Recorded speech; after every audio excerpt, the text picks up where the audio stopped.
Hello, હું ચંદ્રિકા રાજપૂત શ્રી ગોપીનાથ કિચનમાં આપનું સ્વાગત કરું છું। આજે આપણે બનાવીશું પનીરનું શાક। એકદમ સરળતાથી આ શાક બને છે અને ખાવામાં ખૂબ જ સ્વાદિષ્ટ બને છે અને ઘરે પનીર બનાવીને પણ તમે બનાવી શકો છો, એકદમ ફ્રેશ પનીરનું।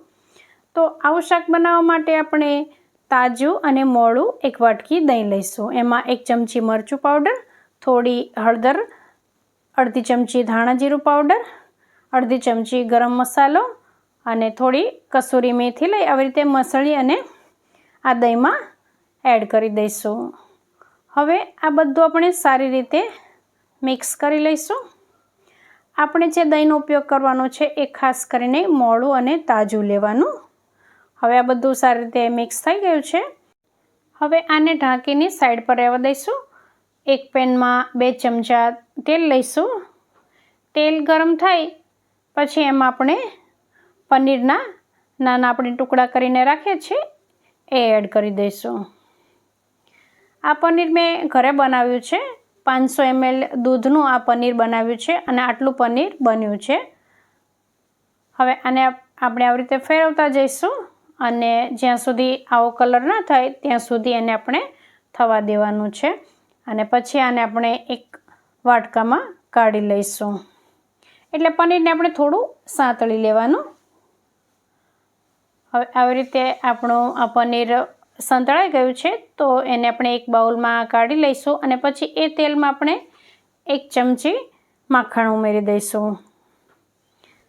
હવે આ માખણ અને તેલ બંને મિક્સ કરી લઈશું અને હવે આમાં આપણે થોડું જીરું એડ કરી દઈશું। જીરું તતડી જાય પછી એમાં આપણે 1 ચમચી બેસન ઉમેરવાનું છે અને ગેસની ફ્લેમ સ્લો કરી દઈશું, નહીંતર આપણું બેસન બળી જશે। એટલે બેસન બળી જાય નહીં એનું આપણે ધ્યાન રાખવાનું। હવે બારીક સમારેલા લીલા મરચાં અને બારીક સમારેલી 1 ડુંગળી એડ કરી દઈશું। હવે આ ડુંગળીને આપણે થોડી વાર માટે સાંતળીશું। થોડી વાર સાંતળાઈ જાય પછી આપણે આમાં જે બારીક સમારીને આપણે ટામેટાં રાખ્યા છે એ એડ કરી દઈશું। હવે આને પણ આપણે સાંતળી લઈશું, પણ આ ટામેટાં જલ્દીથી કૂક થઈ જાય એના માટે આપણે મીઠું ઉમેરીશું। તો સ્વાદ પ્રમાણે મીઠું ઉમેરી દઈશું।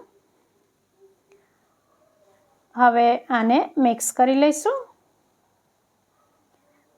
હવે આને ગેસની ફ્લેમ સ્લો કરી અને ઢાંકીને થોડી વાર માટે કૂક થવા દઈશું।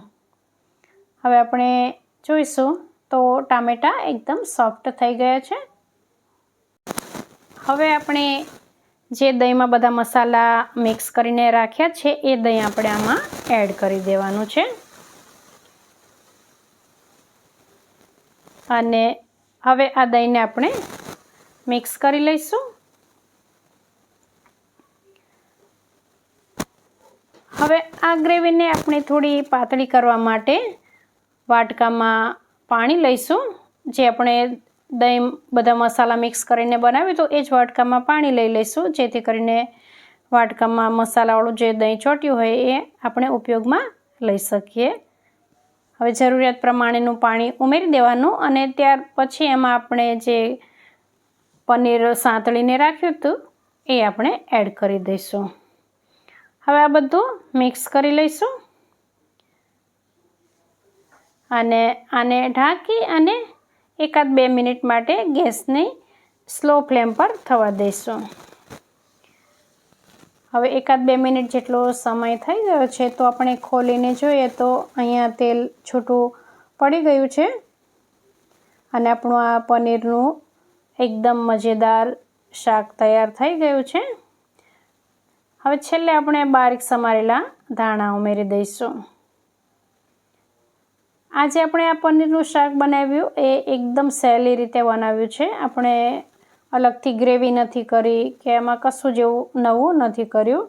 એકદમ સરળતાથી ફટાફટ બની જાય એવી રીતે આ શાક બનાવ્યું છે। આ શાક આપણે રોટલી, પરાઠા કે નાન એની સાથે ખાવામાં ખૂબ જ સ્વાદિષ્ટ લાગે છે. તો તમે પણ જરૂરથી આવી રીતે પનીરનું શાક બનાવજો. પનીર પણ ઘરે જ બનાવજો, બહુ સરળતાથી બની જાય છે. મારી આ રેસીપી તમને ગમી હોય તો વિડીયોને લાઇક કરજો. ચેનલ પર નવા હોય તો સબસ્ક્રાઈબ કરી દેજો. ફરી મળીશું આપણે નવી રેસીપી સાથે.